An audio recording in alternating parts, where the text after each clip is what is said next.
It's at 713 Sports Talk. He has 713 Sports Talk in his handle too. So I assume you're a sports radio host, Clayton. Appreciate the question. And Clayton's asking, is the AFC as wide open as weeks 1 to 5 suggest, or will we see a regression to the mean? Clayton, this really, to me, rides on the elite. And is Baltimore, when they get their guys back, going to be able to elevate back to that elite level? Because I think if they're playing where they need to play from a talent standpoint, we're looking at a team that is a Super Bowl caliber roster and has an MVP level quarterback. And so I think the number was 20 Pro Bowl selections were out on Sunday on that inactive list. So when they start to get guys like Kyle Hamilton and Lamar Jackson back, Roquan Smith back, I think we're going to see a better team and a team that's capable of being elite. The question, of course, is how deep is that hole when they become whole again? Are they having to dig out of a 1-5 hole? Are they having to dig out of a 2-7 hole? They just can't get to the point where there's just no coming out of it. So the Ravens are one case, of course, that's, really on one side of this. The Bills, I think that was more of a hiccup than anything else against New England. New England played fantastic. They deserve all the credit in the world. Drake May was outstanding. Mike Vrabel's done a great job there. But the Bills had 3 turnovers. They had 11 penalties. In a lot of different ways, they couldn't get out of their own way. They didn't have Ed Oliver. They didn't have Matt Milano. I think the Bills are going to be just fine, and they are in that elite class. And then Kansas City's the other one. And I think a lot of people are looking at their record and saying, what's wrong with the Chiefs? Calm down. They're 2-3. I think there's a good chance they beat the Lions at Arrowhead this week, and I think the world of the Lions.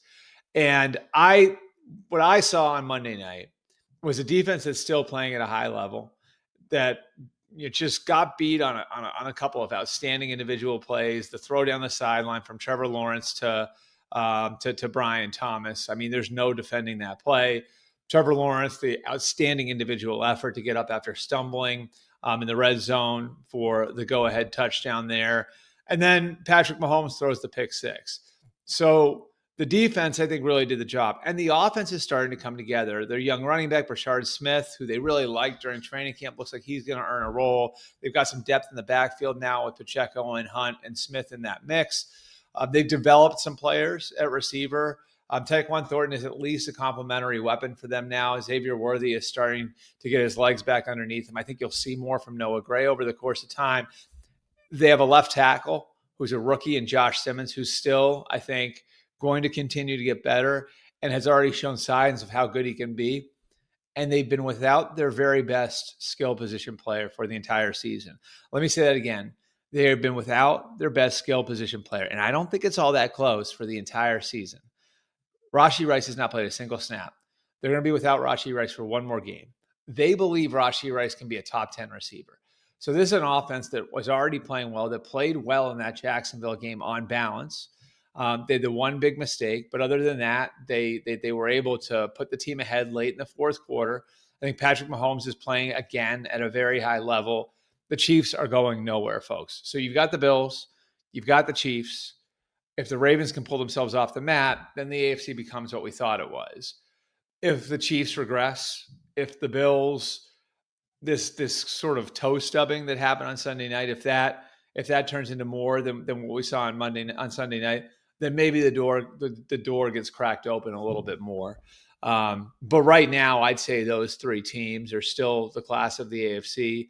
The Bengals, obviously, we'll see what happens with Joe Flacco, but they fall out of that class with Joe Burrow hurt. Pittsburgh, we'll see what happens with the Steelers over the course of time. I think they've shown signs of what they can be. New England obviously flashed on Sunday night. We'll see how sustainable that is. Houston, I think, has high-end potential. I think higher-end potential than Pittsburgh, then New England. Like Houston, I think, is a team that could really elevate. Then you got the surprise teams in Indy and Jacksonville.